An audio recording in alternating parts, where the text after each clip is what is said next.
Hello दोस्तों, मैं हूं रवि राजकुमार सिंह चौहान। आप सभी लोगों का एक बार पुनः अपने YouTube चैनल अवेयर 24 में हार्दिक स्वागत करता हूं। दोस्तों, आज का हमारा लेक्चर भारतीय संविधान निर्माण की महत्वपूर्ण तिथियों से संबंधित होगा।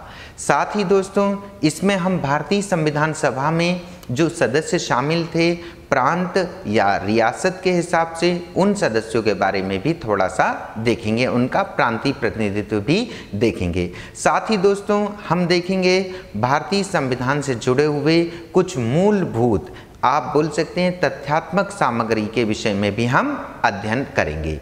दोस्तों, अब हम बात करते हैं इस नवीन लेक्चर के विषय में। दोस्तों, भारतीय संविधान की महत्वपूर्ण तिथियों के विषय में हमें कुछ जानकारी होना चाहिए।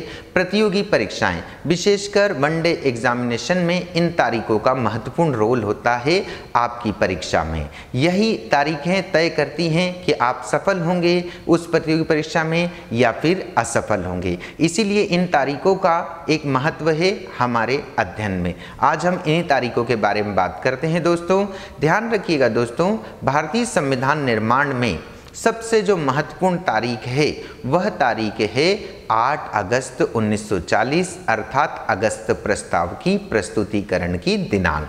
दोस्तों, लॉर्ड लिंलिथगो द्वारा अगस्त प्रस्ताव का प्रस्तुतिकरण 8 अगस्त 1940 को किया गया था। तो दोस्तों, आपसे इस अगस्त प्रस्ताव के प्रस्तुतिकरण की तारीख के विषय में भी पूछ सकते हैं।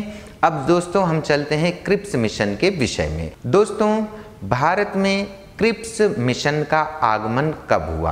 तो दोस्तों, भारत में क्रिप्स मिशन का आगमन हुआ था मार्च 1942 को।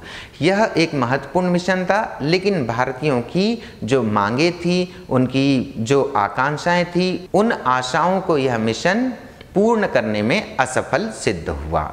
ठीक है दोस्तों, अब हम देखते हैं अगले एक महत्वपूर्ण तिथि कैबिनेट मिशन के गठन के विषय में। ध्यान रखिएगा दोस्तों, ब्रिटिश सरकार ने 15 मार्च 1946 को 15 मार्च 1946 को कैबिनेट मिशन के गठन की घोषणा की थी। लेकिन दोस्तों, ये कैबिनेट मिशन भारत कब आया, उसकी तिथि क्या है? तो आपसे जब ये पूछा जाए तो आप देखिएगा, कैबिनेट मिशन का भारत में आगमन 24 मार्च 1946 को हुआ। तारीख जरूर ध्यान रखिएगा, 24 मार्च 1946। अब हम चलते हैं दोस्तों अगले तथ्य की ओर। आखिर कैबिनेट मिशन योजना का प्रस्तुतिकरण किस तारीख को, किस तिथि को हुआ? तो दोस्तों, ध्यान रखिएगा, वह महत्वपूर्ण तिथि है 16 मई 1946। 16 मई 1946 को कैबिनेट मिशन ने लंदन वापस जाकर अपने इन प्रस्तावों की घोषणा की थी। ठीक है, और यह घोषणा भारत और ब्रिटेन दोनों में एक साथ की गई थी। ठीक दोस्तों, अब हम इसके बाद एक और महत्वपूर्ण प्रावधान की ओर चलते हैं कि भारत में कैबिनेट मिशन योजना के तहत अंतरिम सरकार का गठन की घोषणा किस तारीख को की गई? तो ध्यान रखना दोस्तों, वह तारीख है 24 अगस्त 1946। मतलब कैबिनेट मिशन ने 24 कैबिनेट मिशन योजना के अंतर्गत 24 अगस्त 1946 को भारत में अंतरिम सरकार के गठन की घोषणा की गई थी। लेकिन दोस्तों, ये अंतरिम सरकार अस्तित्व में कब आई, इसकी भी तिथि हमें जानना जरूरी है। तो वह तिथि देखते हैं दोस्तों, अगली तिथि। भारत में कैबिनेट मिशन योजना के तहत अंतरिम सरकार का गठन किया गया था 2 सितंबर 1946 को। ध्यान है आपको, इसके मुखिया कौन थे? तो औपचारिक मुखिया थे तत्कालीन गवर्नर जनरल या वायसराय, और अनौपचारिक या वास्तविक शक्ति थी गवर्नर जनरल काउंसिल के उपाध्यक्ष की, और वह कौन थे? पंडित जवाहरलाल जी नेहरू। ठीक है दोस्तों, तो कब हमारे यहाँ पे अंतरिम सरकार अस्तित्व में आई थी? 2 सितंबर 1946 को। अब दोस्तों, इसके पश्चात आपको एक और महत्वपूर्ण चीज की ओर ध्यान रखना होगा। भारत में अंतिम ब्रिटिश गवर्नर जनरल या वायसराय कौन थे? तो आप जानते हैं, वे थे लॉर्ड माउंटबेटन। तो लॉर्ड माउंटबेटन की वायसराय पद पर नियुक्ति किस तिथि को की गई? तो दोस्तों, ध्यान रखना, वह तिथि थी 22 मार्च 1947। 22 मार्च 1947 को लॉर्ड माउंटबेटन भारत के गवर्नर जनरल अर्थात वायसराय नियुक्त किए गए। तत्पश्चात दोस्तों, एक और चीज देखते हैं लॉर्ड माउंटबेटन के विषय में हम, कि लॉर्ड माउंटबेटन ने भारतीय वायसराय पद को कब ग्रहण किया? तो दोस्तों यह तारीख है 24 मार्च 1947। मतलब लॉर्ड माउंटबेटन ने भारत आकर अपने पद को ग्रहण किया था 24 मार्च 1947 को। खैर आगमन की तिथि हमने देखी थी 22 मार्च 1947। ठीक है दोस्तों, अब हम और आगे बात करते हैं दोस्तों इसी विषय में, इन तिथियों के विषय में। अगली तारीख दोस्तों जो महत्वपूर्ण है आपके लिए कि माउंटबेटन योजना, या जिसे हम बोलते हैं भारत पाक विभाजन की योजना, ठीक है, यह किस तिथि को ऐलान की गई थी? अर्थात माउंटबेटन योजना का ऐलान किस तिथि को किया गया था? ध्यान रखिएगा दोस्तों, वह तारीख है 3 जून 1947। यह योजना प्रस्तुत करी थी लॉर्ड माउंटबेटन ने भारतीय राजनेताओं के सामने। ध्यान रखिएगा, इस योजना को बनाने के पूर्व उन्होंने भारतीय राष्ट्रीय कांग्रेस, उस मुस्लिम लीग के विभिन्न सदस्यों से बातचीत की थी और उसके बाद उन्होंने इस योजना को 3 जून 1947 को प्रस्तुत किया था। तत्पश्चात दोस्तों अगली जो आपके लिए महत्वपूर्ण चीज है कि लॉर्ड माउंटबेटन द्वारा अंतरिम सरकार के अध्यक्ष पद को कब त्यागा? ध्यान रखिएगा दोस्तों, अंतरिम सरकार का औपचारिक अध्यक्ष गवर्नर जनरल अर्थात वायसराय हुआ करता था। लेकिन आपको ध्यान है ही सही कि भारत स्वतंत्रता अधिनियम 1947 के तहत भारतीय गवर्नर जनरल बनाए गए थे लॉर्ड माउंटबेटन और पाकिस्तान के गवर्नर जनरल बनाए गए थे मोहम्मद अली जिन्ना। ठीक है दोस्तों, तो लॉर्ड माउंटबेटन ने भारतीय स्वतंत्रता के उपरांत भी लगभग जून 1948 तक इस अंतरिम सरकार के औपचारिक प्रमुख का दायित्व निर्वहन करते रहे। तो वह तारीख क्या है दोस्तों? वह तारीख है 20 जून 1948। इसी तारीख को उन्होंने अपने पद से त्यागपत्र दिया था और उनकी जगह सी राजगोपालाचारी भारतीय अंतरिम सरकार के औपचारिक मुखिया नियुक्त हुए थे। तो स्वतंत्र भारत के पहले भारतीय गवर्नर जनरल आपसे जब पूछा जाए तो उनका नाम ध्यान रखना, चक्रवर्ती राजगोपालाचारी। चक्रवर्ती राजगोपालाचारी ने इस पद को ग्रहण किया था 21 जून 1948 को श्री लॉर्ड माउंटबेटन के स्थान पर। ठीक है दोस्तों, अब बात करते हैं हम दोस्तों इसी विषय में आगे। क्या आपको तारीख और भी याद रखना चाहिए? भारतीय स्वतंत्रता विधेयक को ब्रिटिश संसद में कब प्रस्तुत किया गया? ध्यान रखिए दोस्तों, यह विधेयक भी था लॉर्ड माउंटबेटन की 3 जून योजना के ऊपर आधारित।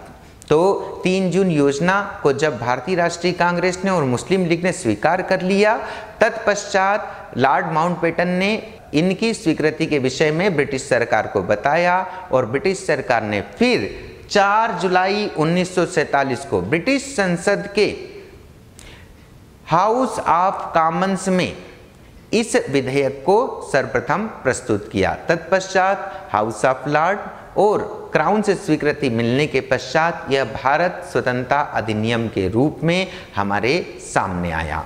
अगला दोस्तों देखते हैं हम भारतीय स्वतंत्रता अधिनियम को ब्रिटिश संसद अर्थात क्राउन की अनुमति कब मिली? तो दोस्तों वह तारीख है 18 जुलाई 1947। 18 जुलाई 1947 को ब्रिटिश संसद ने भारतीय स्वतंत्रता विधेयक को अंतिम रूप से स्वीकृत किया और इसे अधिनियम का रूप दिया। ध्यान रखिएगा दोस्तों, ब्रिटिश संसद के अंतर्गत house of Lord, house of Commons और ब्रिटिश क्राउन तीनों सम्मिलित होते हैं। जैसे हमारे देश में जो संसद के अंतर्गत लोकसभा, राज्यसभा और भारतीय राष्ट्रपति तीनों सम्मिलित होते हैं, वैसे वहां पर भी 2 सदन और 1 क्राउन सम्मिलित होते हैं। तो दोस्तों भारत स्वतंत्रता अधिनियम को ब्रिटिश क्राउन की अंतिम स्वीकृति कब मिली? तो वह मिली थी 18 जुलाई 1947 को। अब हम दोस्तों अगले तथ्य की ओर चलते हैं।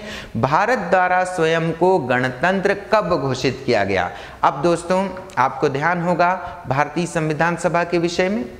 भारतीय संविधान सभा ने अपने 11वें अधिवेशन में भारतीय संविधान को अंगीकृत, अधिनियमित और आत्मार्पित किया था। किस तारीख को? 26 नवंबर 1949 को, अर्थात 11वें अधिवेशन के अंतिम दिन को। तो दोस्तों इसी दिन भारत ने स्वयं को गणतंत्र घोषित किया। लेकिन भारत गणतंत्र कब बना, ये लागू कब हुआ, तो वो तारीख है 26 जनवरी 1950, जब स्वतंत्र भारत के राष्ट्रपति के रूप में श्री राजेंद्र प्रसाद जी इस पद पर निर्वाचित हुए या इस पद पर नियुक्त हुए। उसी दिन से हम बोलते हैं भारतीय गणतंत्र लागू हुआ। ठीक है दोस्तों, अब हम अगले तथ्य की ओर चलते हैं दोस्तों। राष्ट्रीय विधि दिवस, जैसा कि मैंने अभी बताया, संविधान सभा ने अपने 11वें अधिवेशन की अंतिम तारीख को भारतीय संविधान को अंगीकृत, अधिनियमित और आत्मार्पित किया था। इसीलिए 26 नवंबर की तिथि हमारे लिए काफी महत्वपूर्ण है और हमारे देश में 26 नवंबर को विधि दिवस के रूप में मनाया जाता है। अगली महत्वपूर्ण तारीख के बारे में बात करते हैं दोस्तों हम। भारतीय संविधान के प्रवर्तन की तिथि क्या है, तो दोस्तों बताने की जरूरत तो नहीं, 26 जनवरी 1950। दोस्तों एक और महत्वपूर्ण तथ्य है कि भारतीय संविधान सभा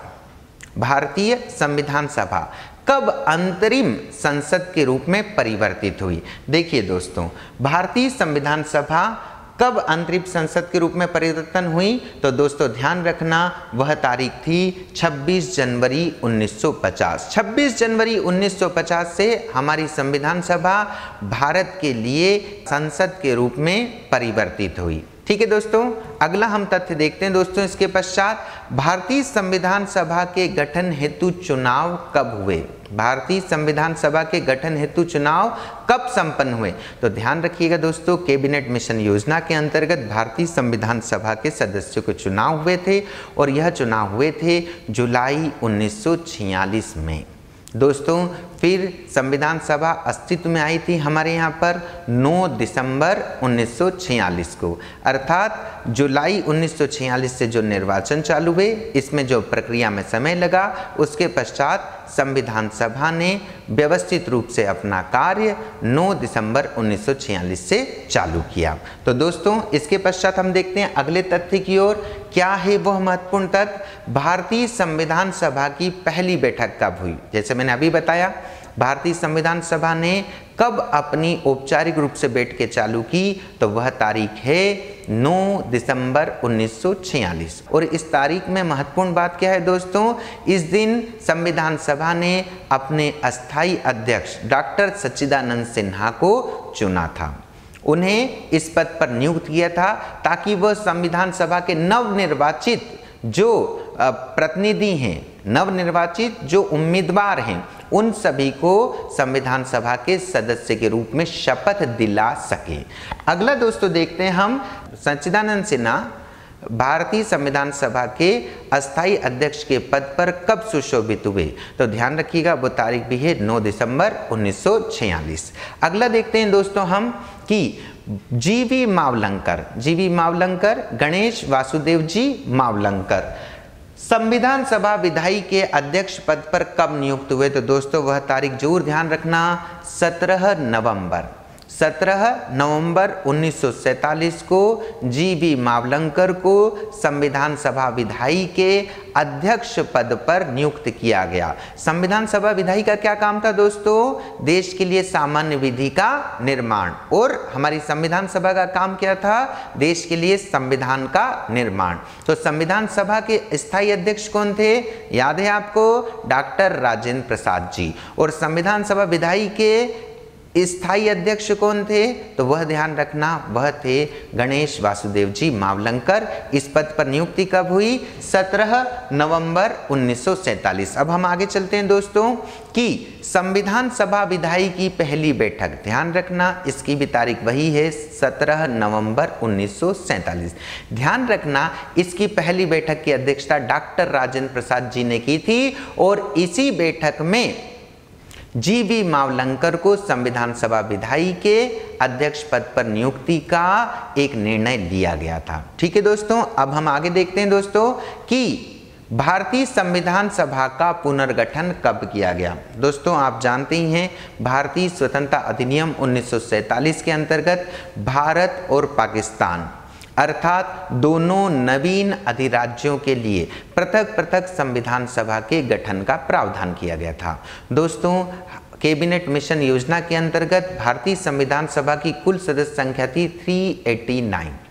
इन 389 में से 90 सदस्य मतलब 90 सदस्य पाकिस्तानी संविधान सभा में चले गए। तो दोस्तों अब सदस्य संख्या बची थी 299। यही थी हमारी पुनर्संरचित या पुनर्गठित संविधान सभा। और दोस्तों यह कब हुई? दोस्तों यह कब अस्तित्व में आई? तो यह अस्तित्व में आई थी 31 अक्टूबर 1947। तो 31 अक्टूबर 1947 को भारतीय संविधान सभा अपने पुनर्गठित स्वरूप में हम सभी के सामने आई। अब दोस्तों हम देखते हैं अगली महत्वपूर्ण चीज के बारे में। संविधान सभा की महत्वपूर्ण तारीखों में डॉक्टर राजेंद्र प्रसाद के संविधान सभा के स्थायी अध्यक्ष के पद पर नियुक्ति कब हुई? बताने की जरूरत है क्या? नहीं ना। 11 दिसंबर 1946 मतलब सच्चिदानंद सिन्हा बने 9 दिसंबर 1946 को, और एक दिन छोड़ के अगले दिन 11 दिसंबर 1946 को संविधान सभा का स्थायी अध्यक्ष निर्विरोध रूप से डॉक्टर राजेंद्र प्रसाद को चुना गया। ठीक है दोस्तों, अब हम बात करते हैं अगले तथ्य के विषय में कि पंडित जवाहरलाल नेहरू द्वारा उद्देश्य प्रस्ताव को संविधान सभा में कब प्रस्तुत किया गया? तो ध्यान रखना, एक दिन और छोड़ दो दोस्तों, 11 दिसंबर 1946 पे एक दिन छोड़ दिया, तो फिर वह तारीख क्या हुई? 13 दिसंबर 1946। इसी तिथि को अंतरिम सरकार के वास्तविक मुखिया पंडित जवाहरलाल नेहरू ने हमारी संविधान सभा के समक्ष उद्देश्य प्रस्ताव का प्रस्तुतिकरण किया, ताकि संविधान सभा यह जान सके, संविधान सभा के सदस्यों को यह भली भांति ज्ञान हो सके कि उन्हें आखिर इस संविधान सभा में क्यों चुना गया है। ठीक है दोस्तों, यह था एक महत्वपूर्ण प्रावधान। अब देखते हैं हम अगली तिथि के बारे में। पाकिस्तान के लिए पृथक संविधान सभा के गठन की घोषणा कब हुई? तो दोस्तों वह तारीख थी 26 जुलाई 1947। आपको ध्यान है, नवीन पुनर्संरचित भारतीय संविधान सभा कब अस्तित्व में आई थी? 31 अक्टूबर 1947। लेकिन पाकिस्तान के लिए पृथक संविधान सभा की घोषणा ब्रिटिश सरकार ने कब की थी? तो वह तारीख जरूर ध्यान रखिएगा, 26 जुलाई 1947 को। ठीक है दोस्तों, अगला देखते हैं दोस्तों हम एक महत्वपूर्ण तिथि के बारे में। भारतीय संविधान सभा द्वारा प्रारूप समिति का गठन कब किया गया? प्रारूप समिति डॉक्टर भीमराव अंबेडकर के नेतृत्व में बनी हुई एक महत्वपूर्ण संविधान निर्माण समिति। ध्यान रखिएगा दोस्तों, इसके गठन की घोषणा की गई थी 29 अगस्त 1947 को। ठीक है, अब हम आगे बात करते हैं कि भारतीय संविधान सभा की प्रारूप समिति की प्रथम बैठक कब आयोजित की गई? तो प्रथम बैठक दूसरे दिन देख लीजिएगा दोस्तों, अपने गठन के दूसरे ही दिन प्रारूप समिति ने अपनी बैठक की, अर्थात 30 अगस्त 1947 को प्रारूप समिति की प्रथम बैठक आयोजित की गई। अब देखते हैं दोस्तों हम आगे कि प्रारूप समिति द्वारा संविधान के प्रथम प्रारूप का प्रस्तुतिकरण कब किया गया? दोस्तों महत्वपूर्ण तारीख है 21 फरवरी 1948 को प्रारूप समिति ने अपने द्वारा तैयार किए गए प्रारूप को संविधान सभा के अध्यक्ष डॉक्टर राजेंद्र प्रसाद जी को सौंपा था। अब दोस्तों हम आगे एक और महत्वपूर्ण तारीख की बात करते हैं कि प्रारूप समिति के मूल प्रारूप संबंधी कार्य की समाप्ति कब हुई थी? तो दोस्तों ध्यान रखिएगा, वह तारीख थी 21 फरवरी 1948, जब प्रारूप समिति ने संविधान सभा को अपने प्रारूप का प्रस्तुतिकरण कर दिया था। इसी को बोलते हैं मूल कार्य की समाप्ति प्रारूप समिति के। दोस्तों अब हम आगे बात करते हैं BN राव द्वारा निर्मित भारतीय संविधान के प्रथम प्रारूप का प्रस्तुतिकरण कब किया गया?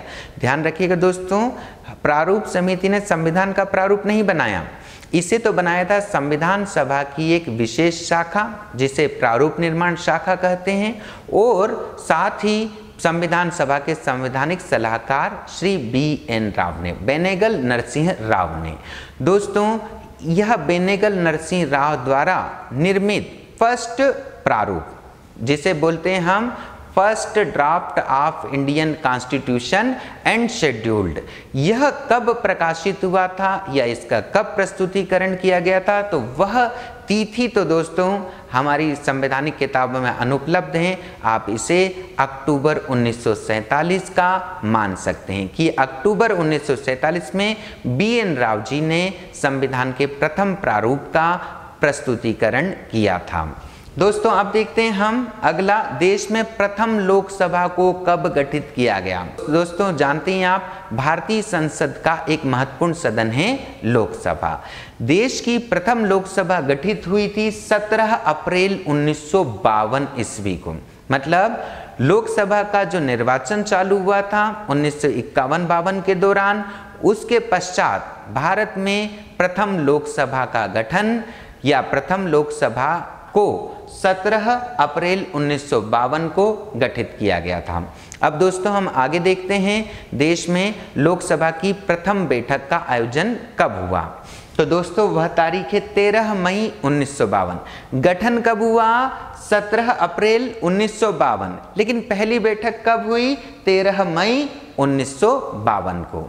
ठीक है दोस्तों, चलिए देश में राज्यसभा का गठन कब किया गया था? तो ध्यान रखिएगा वह तारीख थी 3 अप्रैल 1952। 3 अप्रैल 1952 एक महत्वपूर्ण तिथि है। इस दिन हमारे यहाँ पर राज्यसभा का गठन किया गया था। अब आपको इन दोनों महत्वपूर्ण तिथियों से ज्ञात होता है कि 1952 हमारे लिए क्यों महत्वपूर्ण था। 1952 में हमारे संघीय विधानमंडल के लोकसभा का भी अस्तित्व में आना हुआ और राज्यसभा जो कि संघीय विधानमंडल का उच्च सदन है, ठीक है, इसका भी हमारे यहाँ पर गठन हुआ। यह दोनों महत्वपूर्ण प्रावधान या यह दोनों महत्वपूर्ण व्यवस्थाएं अप्रैल 1952 से लागू हुई। लोकसभा का गठन 17 अप्रैल 1952, राज्यसभा का गठन 3 अप्रैल 1952। ठीक है, अब बात करते हैं हम अगली तिथि के विषय में। दोस्तों प्रारूप समिति द्वारा अंतिम पुनर्मुद्रित प्रारूप का प्रस्तुतिकरण संविधान सभा के समक्ष कब किया गया? वह तारीख है 4 नवंबर 1948। ध्यान रखिएगा दोस्तों, इसी के पश्चात भारतीय संविधान सभा ने संविधान के प्रारूप पर विधिवत विचारण किया और इसी परिप्रेक्ष्य में 3 वाचन किए गए और इन 3 वाचनों के पश्चात वर्तमान भारतीय संविधान का स्वरूप अस्तित्व में आया।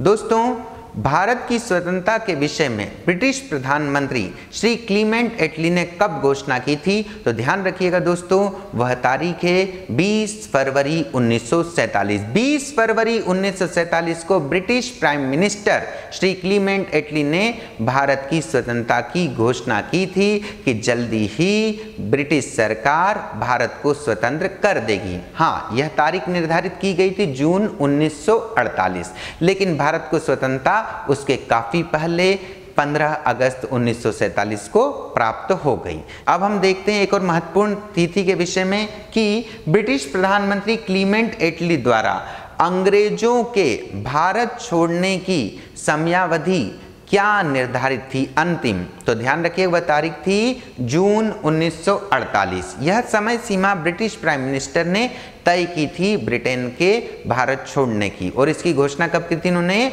20 फरवरी 1947 को ही। अब अगली हम महत्वपूर्ण तिथि के बारे में देखते हैं दोस्तों कि संविधान सभा द्वारा स्वाधीनता पश्चात पहली बैठक का आयोजन कब किया गया? तो दोस्तों यह तारीख है 31 अक्टूबर 1947। ठीक है, अब देखते हैं हम आगे की चीजें दोस्तों।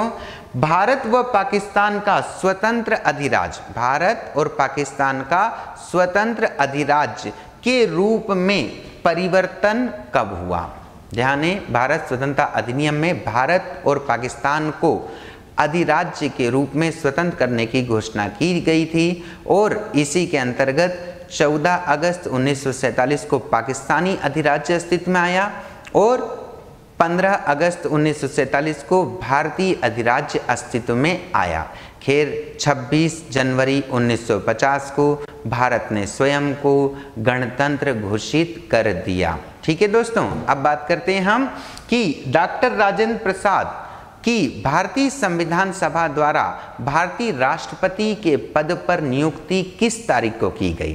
तो ध्यान रखिएगा, संविधान सभा के 12वें अधिवेशन के दौरान, संविधान सभा के 12वें अधिवेशन के दौरान संविधान सभा में डॉक्टर राजेंद्र प्रसाद जी को भारतीय गणराज्य का प्रथम राष्ट्रपति निर्वाचित करने संबंधी प्रस्ताव पेश किया था पंडित जवाहरलाल नेहरू ने, और इसका अनुमोदन किया था श्री सरदार वल्लभ भाई पटेल ने।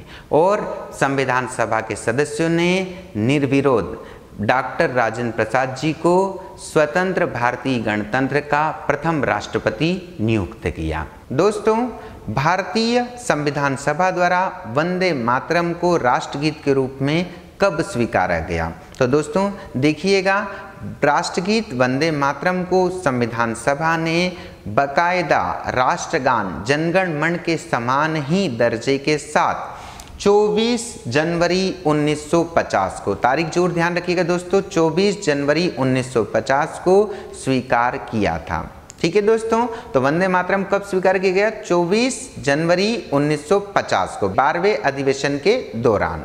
ठीक है दोस्तों, अगली एक और महत्वपूर्ण चीज है दोस्तों कि भारतीय संविधान सभा ने जनगण मन को राष्ट्रगान के रूप में कब स्वीकार किया। ध्यान रखना दोस्तों, यह तारीख भी है 24 जनवरी 1950। दोस्तों, आपको ध्यान होगा ही सही कि भारतीय संविधान सभा के उपाध्यक्ष पद पर भी एक महत्वपूर्ण व्यक्ति को नियुक्त किया गया था। वो कौन थे? श्री H.C. मुखर्जी। H.C. मुखर्जी को भारतीय संविधान सभा के उपाध्यक्ष पद पर निर्विरोध निर्वाचित किया गया था 25 जनवरी 1947 को। 25 जनवरी 1947 को H.C. मुखर्जी को भारतीय संविधान सभा का उपाध्यक्ष नियुक्त किया गया था। दोस्तों, अब हम बात करते हैं भारतीय संविधान सभा द्वारा देश का शासन संचालन करने की शक्ति को कब ग्रहण किया। तो दोस्तों, वह तारीख ध्यान रखना, 14-15 अगस्त 1947 की मध्य रात्रि को भारतीय संविधान सभा ने देश के शासन का संचालन करने संबंधी संपूर्ण शक्तियों को अपने हाथों में लिया। दोस्तों, हमारे तत्कालीन प्रधानमंत्री पंडित नेहरू जी ने एक ऐतिहासिक भाषण दिया था जो आज भी हमारे लिए मार्गदर्शक की भूमिका निभा रहा है। इस भाषण का शीर्षक था भाग्यवधू से चिर प्रतीक्षित भेंट। भाग्यवधू से चिर प्रतीक्षित भेंट। इस ऐतिहासिक भाषण को उन्होंने कब दिया था? तो ध्यान रखिएगा दोस्तों, 14 और 15 अगस्त 1947 की मध्य रात्रि को उन्होंने यह ऐतिहासिक भाषण दिया था। ठीक है दोस्तों, एक और महत्वपूर्ण तिथि आती है जिसके बारे में हमें ध्यान रखना चाहिए कि भारतीय अंतरिम सरकार में मुस्लिम लीग के सदस्यों का समावेश किस तिथि को हुआ। ध्यान रखिएगा दोस्तों, वह तिथि है 26 अक्टूबर 1946। 26 अक्टूबर 1946 को भारत की अंतरिम सरकार में मुस्लिम लीग के सदस्यों का समावेश किया गया था। ठीक है दोस्तों, एक और महत्वपूर्ण तिथि की ओर मैं आपका ध्यान आकर्षित कराता हूं। राज्यसभा के लिए नियुक्त सदस्यों का ड्रा ऑफ लॉट्स अर्थात शलाका प्रविधि के अनुसार श्रेणीकरण कब किया गया। भाई, ड्रा ऑफ लॉट्स या फिर शलाका प्रविधि के अनुरूप भारतीय जो विधानमंडल का उच्च सदन जिसे हम कहते हैं राज्यसभा, उसके सदस्यों का श्रेणीकरण कब किया गया। तो दोस्तों, वह तारीख है 29 नवंबर 1952। 29 नवंबर 1952 को राज्यसभा के सभी जो निर्वाचित सदस्य आए थे, 3 अप्रैल 1952 को उनका एक शलाका प्रविधि के द्वारा वर्गीकरण किया गया। अर्थात दोस्तों, शलाका प्रविधि के विषय में आपको मैं बता देता हूं कि जितने भी सदस्य चुने गए थे हमारी राज्यसभा के, वो तो चयनित कर लिए गए, लेकिन अब उनका कार्यकाल क्या रहेगा। क्योंकि दोस्तों, हमारे यहाँ पे आप जानते हैं राज्यसभा स्थायी सदन है जिसके 1/3 सदस्य हर 2 वर्ष बाद अपना पद छोड़ देते हैं और उनकी जगह चाहे तो वही सदस्य पुनर्निर्वाचित होकर आ सकते हैं या उनकी जगह कोई अन्य सदस्य निर्वाचित होकर आ सकते हैं। तो दोस्तों, एक यह तय किया गया था कि 1952 से लेके 1954 तक का कार्यकाल किन सदस्यों का होगा, 1952 से 1956 तक का कार्यकाल किन राज्यसभा सदस्यों का होगा, और 1952 से लेकर 1958 का जो कार्यकाल किन राज्यसभा सदस्यों का रहेगा। इसके लिए बकायदा एक ड्रा ऑफ लॉट्स, मतलब पहले 1/3 पर्चियां निकाली गई। इन 1/3 पर्ची वाले सदस्यों का कार्यकाल 1952 से 58 रहेगा। अब बाकी जो 2/3 पर्ची रह गई थी उनमें फिर वापस से 1/3 पर्ची निकाली गई। उन सदस्यों का कार्यकाल निर्धारित हुआ 1952 से 1956, और बाकी जो 1/3 सदस्य रह गए थे उनका कार्यकाल 1952 से लेकर 1954 तक निश्चित किया गया। लेकिन ध्यान रखिएगा दोस्तों, एक राज्यसभा के सदस्यों को आश्वासन दिया गया था कि जिनका कार्यकाल 1952 से 54 तक का है उन्हें राज्यसभा में पुनः एक और मौका 6 साल के लिए दिया जाएगा, ताकि उनके साथ भी अन्याय न हो। यह एक अनौपचारिक तरीके से उन्हें बताया गया था। ठीक है दोस्तों, अब हम देखते हैं एक और महत्वपूर्ण तिथि के बारे में कि संविधान सभा द्वारा ब्रिटिश कॉमनवेल्थ में बने रहने संबंधी प्रस्ताव पर सहमति संविधान सभा की कब प्राप्त हुई। तो ध्यान रखिए दोस्तों, वह महत्वपूर्ण तारीख है 16 मई 1949 को भारतीय संविधान सभा ने हमारे को ब्रिटिश कॉमनवेल्थ का सदस्य बनाए रखने का ऐलान किया। ठीक है दोस्तों, बस यह महत्वपूर्ण तारीखें खत्म होती हैं दोस्तों संविधान निर्माण की। अब हम बात करते हैं भारतीय संविधान सभा के सदस्यों के विषय में, जो विभिन्न प्रांतों और देशी रियासतों से हमारे यहाँ पर आए थे। दोस्तों खैर इसकी आपको ज़्यादा ज़रूरत नहीं पड़ती कॉम्पिटिटिव एग्जाम में, लेकिन फिर भी आपके समझने के लिए यह भी एक महत्वपूर्ण टॉपिक है कि आखिर किस प्रांत से या रियासत से कौन से महत्वपूर्ण सदस्य आए थे और किन प्रांत या रियासतों को कितनी संख्या निर्धारित थी, अर्थात वहाँ से कितने सदस्यों को निर्वाचन होना या मनोनयन होना तय था। अब हम बात करते हैं इसी विषय में, भारतीय संविधान सभा का संगठन। ध्यान रखिएगा दोस्तों, सबसे महत्वपूर्ण तरीके से आप देखेंगे यहाँ पर दोस्तों, आप यह ध्यान रखिएगा कि अब यहाँ पे हम प्रांतवार या रियासतवार संविधान सभा के सदस्यों के विषय में, उनकी संख्या के विषय में और महत्वपूर्ण सदस्यों के विषय में जानेंगे। जैसे दोस्तों संयुक्त प्रांत से कितने सदस्य आने थे, आपको दिख ही रहा है, आपकी स्लाइड पे लिखा है 55 सदस्य यहाँ से आने थे। संयुक्त प्रांत से 55 सदस्य आने थे, और इन सदस्यों में कौन कौन शामिल रहे जिन्होंने संविधान सभा की अपनी संविधान सभा में उपस्थित होकर उसकी गरिमा बढ़ाई। उन सदस्यों में दोस्तों विशेष करके फिरोज गांधी, HN कुजरू जी, JB कृपलानी जी, सुचेता कृपलानी, मौलाना अबुल कलाम आजाद, श्री हसरत मोहानी, गोविंद वल्लभ जी पंत इत्यादि महत्वपूर्ण सदस्य थे भारतीय संविधान सभा के, जो आए थे हमारे तत्कालीन संयुक्त प्रांत से। तो संयुक्त प्रांत से जो 35 सदस्य आए उनमें महत्वपूर्ण सदस्यों का मैंने आपको उल्लेख किया है। दोस्तों अब हम बात करते हैं एक और महत्वपूर्ण प्रांत मद्रास के विषय में। मद्रास प्रांत से कुल संविधान सभा में 49 सदस्य आना थे। ठीक है, और इन 49 सदस्यों में कौन कौन सदस्य शामिल हुए तो देखते हैं हम उनके बारे में। विशेष करके N गोपाल स्वामी अयंगर, श्री अल्लादी कृष्णा स्वामी अय्यर, पट्टाभी सीतारमैया और के संथानम जैसे महत्वपूर्ण सदस्य भी हमारे यहाँ पर मद्रास राज्य को रिप्रेजेंट कर रहे थे संविधान सभा में। ठीक है दोस्तों, अब हम अगले प्रांत की ओर चलते हैं। वह महत्वपूर्ण प्रांत है बिहार। बिहार से दोस्तों कुल 36 सदस्यों का एक स्थान तय था, या बिहार से 36 सदस्य निर्धारित थे। इन सदस्यों में दोस्तों जिन्होंने संविधान सभा में उपस्थिति दर्ज कराई महत्वपूर्ण रूप से वे लोग हैं श्री राजेंद्र प्रसाद जी, श्री सच्चिदानंद सिन्हा जी, ध्यान आया, राजेंद्र प्रसाद जी संविधान सभा के स्थायी अध्यक्ष और सच्चिदानंद सिन्हा भारतीय संविधान सभा के अस्थायी अध्यक्ष। इन दोनों के साथ में ही श्री KT शाह और बाबू जगजीवन राम। बाबू जगजीवन राम के विषय में आपको बता दूं, आपको ध्यान होगा हमारे यहाँ पर फॉर्मर लोकसभा अध्यक्ष रही हैं, मतलब पूर्व लोकसभा अध्यक्ष रही हैं मीरा कुमार।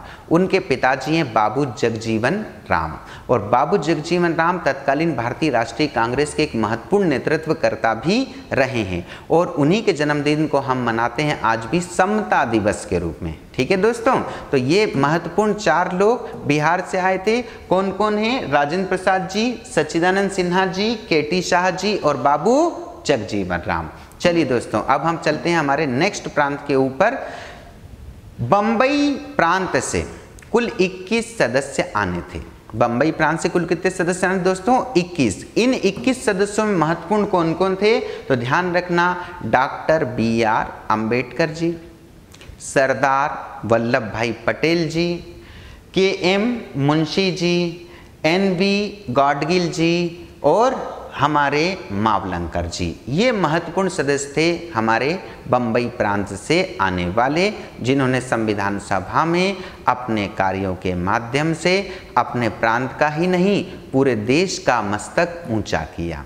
ठीक है दोस्तों, अब बात करते हैं हम अगले नेक्स्ट प्रांत की, पश्चिम बंगाल।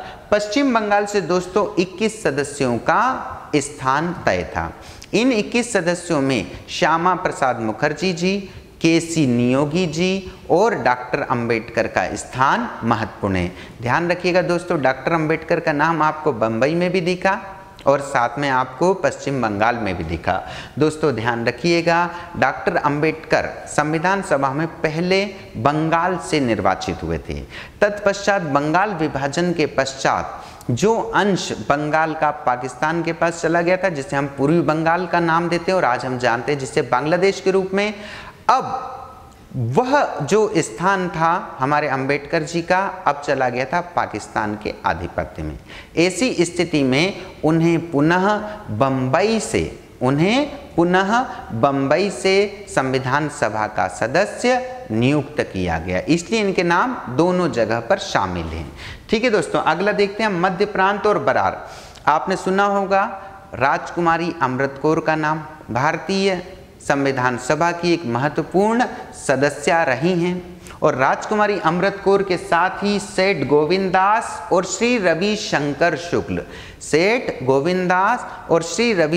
शुक्ल भी मध्य प्रांत और बरार से शामिल हुए महत्वपूर्ण संविधान सभा के सदस्य थे।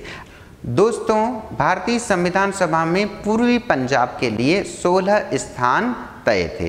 इन 16 स्थानों पर जो महत्वपूर्ण सदस्य आए उनमें 2 के नाम महत्वपूर्ण हैं, जिन्हें हम सरदार बलदेव सिंह और ठाकुर दास भार्गव के रूप में जानते हैं। ठाकुर दास भार्गव और सरदार बलदेव सिंह, ये 2 महत्वपूर्ण सदस्य थे भारतीय संविधान सभा के, जो कि पूर्वी पंजाब को रिप्रेजेंट कर रहे थे। तत्पश्चात दोस्तों असम से दोस्तों 8 संविधान सभा के सदस्य आना निर्धारित थे। अगला दोस्तों देखते हैं हम असम के पश्चात में उड़ीसा से भी दोस्तों 9 सदस्य आना तय थे। ठीक है दोस्तों, इसके पश्चात एक महत्वपूर्ण राज्य या रियासत का नाम आता है, वह है दिल्ली। दिल्ली से दोस्तों 1 सदस्य का प्रतिनिधित्व दिया जाना था, और इस प्रतिनिधित्व को प्राप्त किया था श्री देशबंधु गुप्ता ने। देशबंधु गुप्ता दिल्ली को रिप्रेजेंट कर रहे थे भारतीय संविधान सभा में। तत्पश्चात दोस्तों आपको एक और चीज ध्यान रखना चाहिए, कुर्ग के एरिए से हमारे यहाँ पर श्री MB भार्गव सदस्य के रूप में आए संविधान सभा में। तत्पश्चात दोस्तों आपको ध्यान रखना चाहिए, अजमेर और मारवाड़ से भी 1 सदस्य आना थे, और वह सदस्य थे श्री CM पुनाया अजमेर मारवाड़ का भारतीय संविधान सभा में प्रतिनिधित्व करते रहे। दोस्तों अब हम बात करते हैं मैसूर से भारतीय संविधान सभा में 7 स्थान तय किए गए थे। कितने स्थान तय किए गए दोस्तों? 7 स्थान तय किए गए थे। तत्पश्चात दोस्तों हम देखते हैं जम्मू कश्मीर भारत की एक महत्वपूर्ण रियासत थी, जो कि महाराजा हरि सिंह के नेतृत्व में कार्यरत थी। इस रियासत से 4 प्रतिनिधि आने थे, और इन 4 प्रतिनिधियों में सबसे महत्वपूर्ण नाम था शेख अब्दुल्ला का। शेख अब्दुल्ला भारतीय संविधान सभा में जम्मू कश्मीर को रिप्रेजेंट कर रहे थे। दोस्तों अब हम आपका ध्यान एक और महत्वपूर्ण देशी रियासत की ओर आकर्षित कराते हैं, त्रावणकोर कोचीन। त्रावणकोर कोचीन से एनी मस्करे ने हमारे यहाँ पर संविधान सभा की महत्वपूर्ण सदस्य नियुक्त की गई थी। तत्पश्चात दोस्तों मध्य भारत से 7 सदस्यों का आना तय था। दोस्तों मध्य भारत से दोस्तों विनायक सीताराम सरवटे को भी नियुक्त किया गया था इस संविधान सभा में। तत्पश्चात दोस्तों हम देखते हैं सौराष्ट्र के राज्यों से 5 सदस्य आने थे। तत्पश्चात दोस्तों हम देखते हैं कि राजस्थान से कितने सदस्य आने थे। ध्यान रखना राजस्थान से 12 सदस्य आना थे और इन 12 सदस्यों में कौन थे प्रमुख? टीटी कृष्णामाचारी और श्री हीरालाल शास्त्री इसमें महत्वपूर्ण थे। तत्पश्चात दोस्तों देखते हैं हम पेप्सू से 3 सदस्य आने थे और इनमें महाराजा रणजीत सिंह, श्री भगवंत राय और श्री सुचेत सिंह को यहाँ पर संविधान सभा में नियुक्त किया गया। तत्पश्चात दोस्तों उड़ीसा प्रांत से हमारे यहाँ पर 5 सदस्य आने थे। तत्पश्चात दोस्तों मध्य प्रांत से 3 सदस्यों का निर्वाचन होना था। तत्पश्चात दोस्तों संयुक्त प्रांत से भी 2 सदस्य संविधान सभा में आने थे। तत्पश्चात दोस्तों मद्रास के जो राज्य थे, देशी रियासतें, वहां से भी 1 सदस्य का आना तय था। तत्पश्चात दोस्तों हम देखते हैं विंध्य प्रदेश। ये काफी महत्वपूर्ण है यदि आप मध्य प्रदेश की प्रतियोगी परीक्षाओं की तैयारी कर रहे हैं। यह महत्वपूर्ण प्रदेश है विंध्य प्रदेश, आज भी हमारे यहाँ पर, और इससे भी संविधान सभा में कुछ सदस्यों का मनोनयन या निर्वाचन किया गया था। वे सदस्य कौन थे दोस्तों? श्री अवधेश प्रताप सिंह, श्री राम सहाय तिवारी, श्री शंभूलाल शुक्ल और श्री मन्नू लाल द्विवेदी। तो दोस्तों 4 महत्वपूर्ण सदस्य थे इसमें, अवधेश प्रताप सिंह, श्री राम सहाय तिवारी, शंभूलाल जी शुक्ल और श्री मन्नू लाल द्विवेदी। ये 4 महत्वपूर्ण सदस्य थे जिन्होंने विंध्य प्रदेश की तरफ से हमारी संविधान सभा में अपनी उपस्थिति दर्ज कराई। और विंध्य प्रदेश आज दोस्तों आपको मालूम ही है कि हमारे वर्तमान मध्य प्रदेश में शामिल है। ठीक है दोस्तों, इसके बाद एक और महत्वपूर्ण देशी रियासत का मैं जिक्र करता हूं आपसे, कूच बिहार का। कूच बिहार से 1 सदस्य का मनोनयन होना था और इस सदस्य के रूप में हमारे सामने आए श्री गिरिजा शंकर गुहा जी। तत्पश्चात दोस्तों आपको त्रिपुरा और मणिपुर से भी 1 सदस्य का आना संविधान सभा में निर्धारित था। तत्पश्चात दोस्तों भोपाल, मैंने अभी बताया आपको मध्य प्रदेश की आप प्रतियोगी परीक्षा में तैयारी कर रहे हैं तो यह नाम भी आपके लिए काफ़ी महत्वपूर्ण है, क्योंकि भोपाल से भी 1 सदस्य आना था और इस सदस्य का नाम था जो संविधान सभा में उपस्थित दर्ज करा रहा था, श्री लाल सिंह। मतलब भोपाल रियासत से श्री लाल सिंह ने संविधान सभा में हमारी उपस्थिति दर्ज कराई। तत्पश्चात दोस्तों हम देखते हैं सबसे मेन चीज, भोपाल से 1 सदस्य श्री लाल सिंह, तत्पश्चात कच्छ से भी 1 सदस्य आना था और अंतिम दोस्तों श्री यशवंत सिंह परमार हिमाचल प्रदेश से संविधान सभा में अपना स्थान दर्ज करा रहे थे। स्पष्ट है दोस्तों, भारतीय संविधान का संगठन या संरचना काफ़ी व्यापक थी। हर राज्य देशी रियासत में हर राज्य और देशी रियासतों को इसमें प्रतिनिधित्व देने का प्रयास किया गया। ठीक है दोस्तों, अब हम बात करते हैं भारतीय संविधान के कुछ महत्वपूर्ण फैक्ट्स के बारे में। भारतीय संविधान के महत्वपूर्ण फैक्ट्स के बारे में आपको कुछ चीज़ें जो आप बोल सकते वनडे एग्जाम में आपसे पूछी जाती हैं उनके बारे में आपको बता देता हूं। सबसे पहली चीज़ दोस्तों कि संविधान सभा के निर्माण की कुल समयावधि कितनी है? तो दोस्तों आपको मालूम होगा 2 साल 11 महीने 18 दिन, इतने समय में हमारे संविधान का निर्माण कार्य पूर्ण हुआ। दूसरी बात दोस्तों, संविधान के प्रारूप पर संविधान सभा में कितने दिनों तक चर्चा हुई? तो दोस्तों वो ध्यान रखना 114 दिनों की चर्चा चली थी संविधान के प्रारूप पर, संविधान सभा के विभिन्न अधिवेशनों में चर्चाएं। तीसरी बात दोस्तों, संविधान के कितने वाचन हुए संविधान सभा में? तो ध्यान रखना 3 वाचन संविधान सभा में हमारे संविधान के प्रारूप पर हुए। तत्पश्चात दोस्तों संविधान निर्माण पर कुल खर्च दोस्तों 63,96,000 729 रुपये। ये रकम आपको बहुत छोटी लग रही होगी और उस समय के हिसाब से देखें तो यह राशि काफ़ी बड़ी थी। 63,96,729 रुपये 1950 के दशक की एक बहुत बड़ी रकम थी जो भारतीय लोगों ने अपने संविधान निर्माण पर खर्च की। तत्पश्चात दोस्तों संविधान सभा की कुल बैठकें कितने दिन हुई तो ध्यान रखना 166 दिन तक संविधान सभा ने अपनी बैठकें आयोजित की। तत्पश्चात दोस्तों संविधान सभा की पहली बैठक ध्यान है आपको कितनी तारीख को हुई थी 9 दिसंबर 1946। हाँ, इसमें मैंने एक और महत्वपूर्ण चीज की ओर आपको इंडिकेट किया है कि इस दिन कुल 207 सदस्य उपस्थित थे।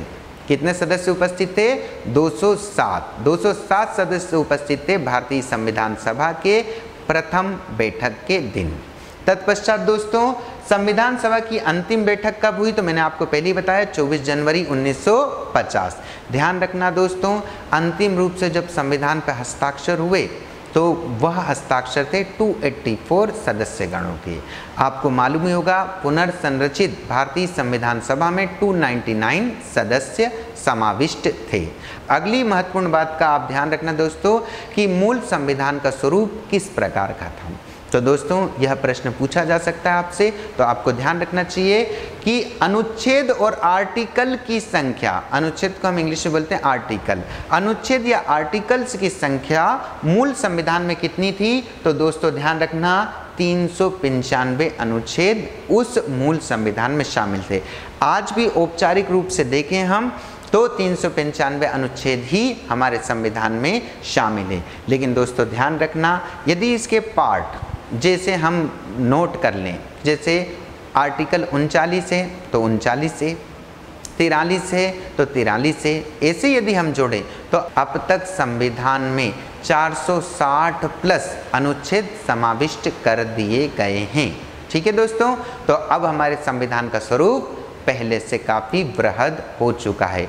कुछ संवैधानिक आर्टिकल्स को विभिन्न संविधान संशोधनों के माध्यम से संविधान से हटाया भी गया, तो विभिन्न संविधान संशोधनों के माध्यम से कुछ नवीन आर्टिकल्स को भी हमारे संविधान में स्थान दिया गया। जैसे आर्टिकल 21 के साथ ही आर्टिकल 21A, ध्यान है आपको आर्टिकल 21A में क्या है 6 से 14 वर्ष के बच्चों के लिए निःशुल्क अनिवार्य शिक्षा उपलब्ध कराना, मतलब यह अधिकार है उन बच्चों का। यह भी क्या करा गया दोस्तों 21A के माध्यम से जोड़ा गया। तो यदि आप 21A को भी एक आर्टिकल समझ रहे हैं तो वर्तमान में आर्टिकलों की संख्या 460 प्लस, मेरे हिसाब से 470 प्लस हो चुकी दोस्तों।